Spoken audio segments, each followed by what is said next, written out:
slate. I'm going to go game by game and share my screen, and we're going to figure out what we're going to do with the slate. It's a big one, a lot of ways to go, and we're going to just take a quick first look here and see what we're going to do. So I will be live today at 6 Eastern, and we'll cover this. We'll also talk a little NBA Showdown for anybody playing it. Sort of a day, like these Thursdays are weird, so coming off sort of like a little bit of not a day off. I had some stuff I had to take care of, but it was a very, very strange baseball day to be sure. Anyway, we'll get into it game by game here and talk through this slate. All right, so let me grab my starting lineups page. I'm using the RG starting lineups page. Sometimes use the MLB one, but I like just having sort of some referenceable data available. So I sometimes use this one. All right. Anyway, let's talk about starting off first. We're going to start with Philadelphia and Chicago. You've got Stroman and Suarez. I think I'm going to be off this for pitching, and I am probably going to be off the hitting as well.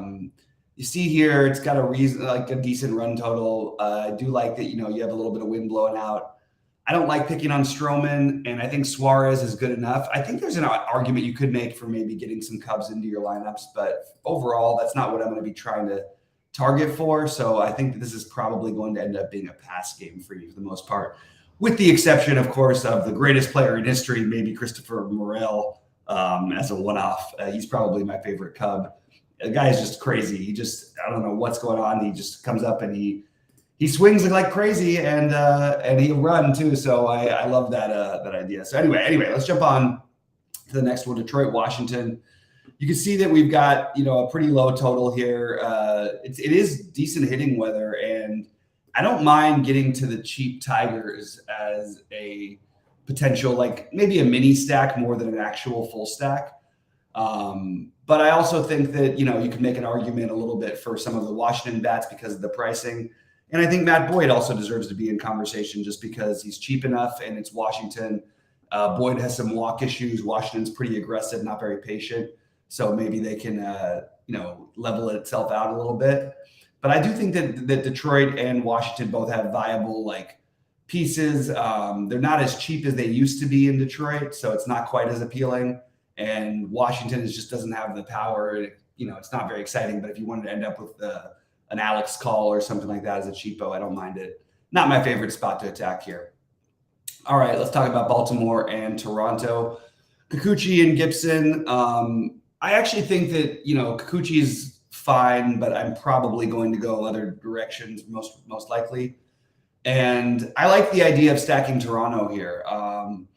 I think, you've got a nice total.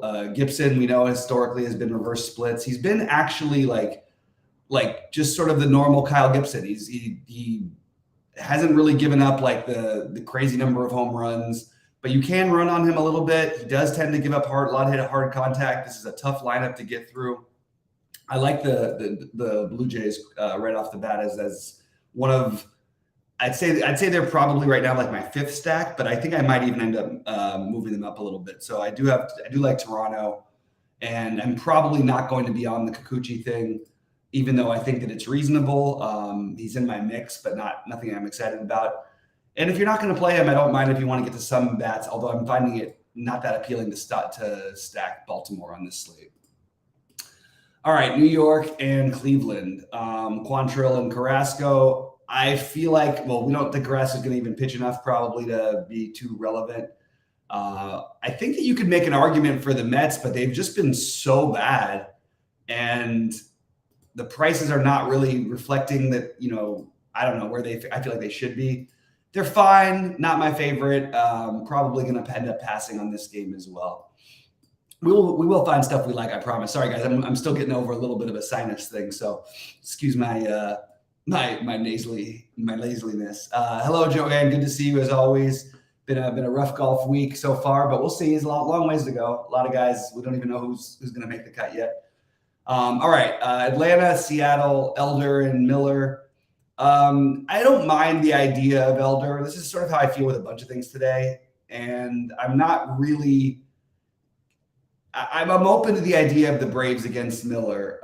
You could put a young pitcher out there against this Braves team. It can always be a potential recipe for disaster. So I actually am going to put Atlanta as currently a team that I really want to consider targeting today at low ownership. Elder, I mean, look, Miller was really good, but he hasn't faced this team yet, and this is a really, really powerful lineup that if you get young pitchers, it can go one of two ways. You might get that 25 fantasy point game, and you might get that just completely that complete shelling. So I do think Atlanta is in play for me. Decent hitting conditions, 73 degrees in Atlanta, great hitters park. You do have a little bit of wind blowing in, but nothing that's going to keep us off of it. So I think that's certainly a spot that I would look at. All right, let's move over to Texas and Colorado. We've got Perez and Carl Kaufman, which is going to end up being somewhat of a bullpen game, I think, to some extent for Colorado. Martin Perez has not been good, but I actually think he's in play here against a pretty weak Colorado offense. Colorado's having trouble even at home, so I'm not afraid of picking them on the road. Just only a 3.4 total. It's always frustrating with Perez because even when he pitches well, you're not getting the strikeouts that you really need to win tournaments. But he is reasonable enough. He belongs in that, I guess if you're going to consider that the thin plays of the Boyd, they're all lefties, which is kind of interesting. Boyd and Kikuchi, I think that he's a very similar play to those plays, but is probably a little bit better of a spot. So maybe you give him a little boost above the others. I like Texas today. I think that this is a very reasonable stack, and I think that it's going to be owned a reasonable amount. But I think this is a fair spot to try to attack Texas. And you have Seager back in the lineup. They are expensive. It's hard to get them all in. You can use guys like Grossman or Duran as value savers, but it is an expensive stack to try to get in. And I think it's a very reasonable one. So I like Texas, and I'm open to Perez. Still haven't found that pitcher that I feel really confident in yet. But we got a little bit of ways to go here. Okay, so we've got Houston, Oakland. I think that Oakland is, I think that Houston is certainly a viable stack. They haven't been all that great in terms of full stacks this season, but they are certainly in a great spot tonight. You have the worst bullpen in baseball, and you've got, Oakland doesn't have any starting pitcher who I wouldn't want to pick on at this point. Waldichuk has probably not been quite as bad as everybody thinks, but certainly makes sense to place in Houston, even against the lefty, where you've got Altuve supposed to be coming back today. Bregman has been terrible, but I still think is, worth taking some shots on. Abreu has been terrible. He has no power anymore, but he's 2,700 if you wanted to fill out a stack. Jolks is probably more desirable just because he at least has done some things this year. But I think the full stack is totally in play for Houston, and I think they're going to be pretty popular. May end up being the chalk of the slate, and I certainly understand why against the A's. I have interest in Houston, but not enough so to where I feel like I need to play them. So I'm going to have them on my list for now, and we'll revisit at the end where they shake out. Chicago and Kansas City, a little bit of wind blowing out to right center. You've got Greinke and Kopech. Kopech is a weird one because he's a guy we want to pick on now, but the problem is he sometimes shows signs of maybe being a little bit more back to the old guy he was. When he can't find the strike zone, you just really want to try and target guys like that. The problem is the team he's facing in Kansas City doesn't have the patience maybe to take full advantage of it. Anyway, long story short, I'm not interested in the pitching in this game. I am interested in both sides of the hitting, particularly Kansas City, because Kopech, they're oppositely bad pitchers. Okay. So you have Kopech who walks everyone, Greinke who doesn't walk anyone, but gets hit really hard. So I do think that this whole game in general is definitely one we want to attack. I have KC as being the better stack, but I do like the White Sox. I probably have more White Sox in my lineups, if that makes sense. I think they make more sense as a 3-man for me than as a full 5-man. And I'm curious to see how their lineup shakes out too. They have some cheap pieces. I'm wondering where they're going to end up. But obviously, Luis Robert. I want to see where Berger ends up in the lineup. Vaughn batting fifth. Should be batting fifth, and he's 2,600. You've got Sheets is really cheap. So it's a very, very cheap stack that you can definitely pair in there with a more expensive one.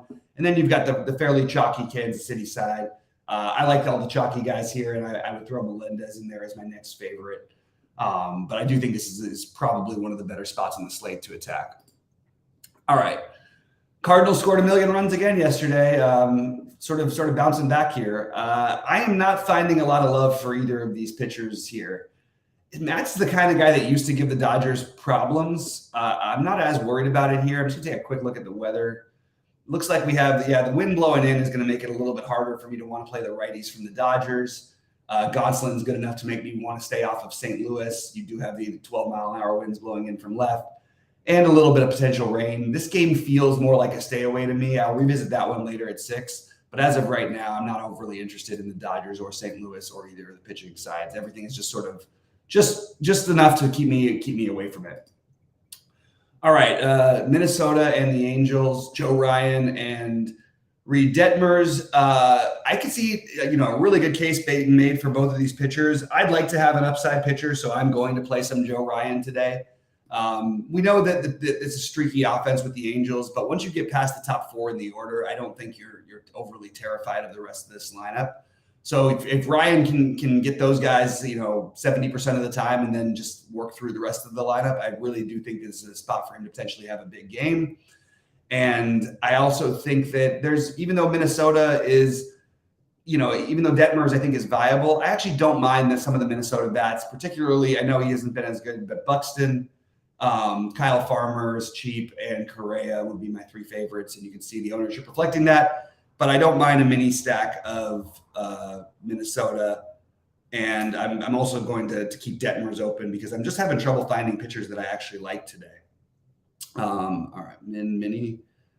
Sorry, I'm just trying to get my notes in. All right, we'll move on to Boston and San Diego. Remember about Boston, they're just a much better hitting team at home. This is one of the biggest park downgrades for them.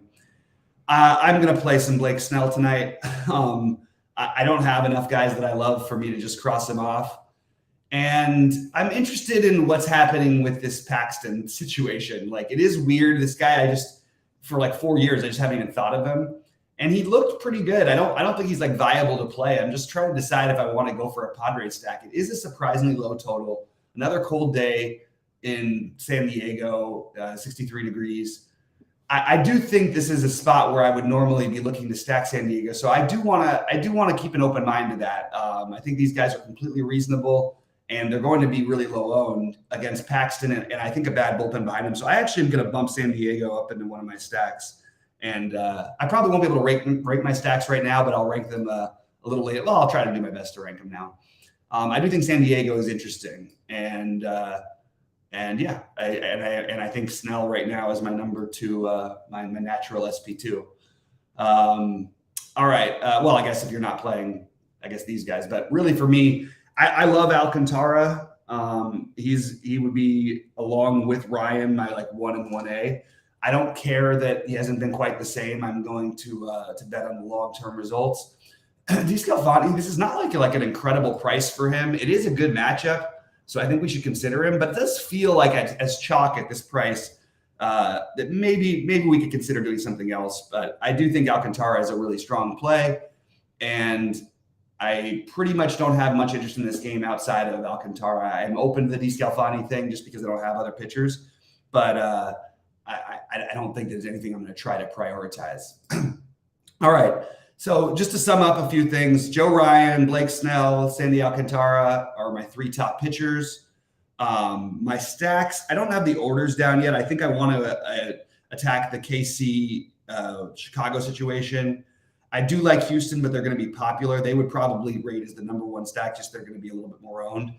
And then I get into the Texas, Atlanta, Toronto, and San Diego as my main ones. I think that I'll end up with more of the KC, Chicago, Houston, and then probably Atlanta, Toronto would be my next 2, followed by Texas, followed by San Diego. That's sort of the order I'm looking at.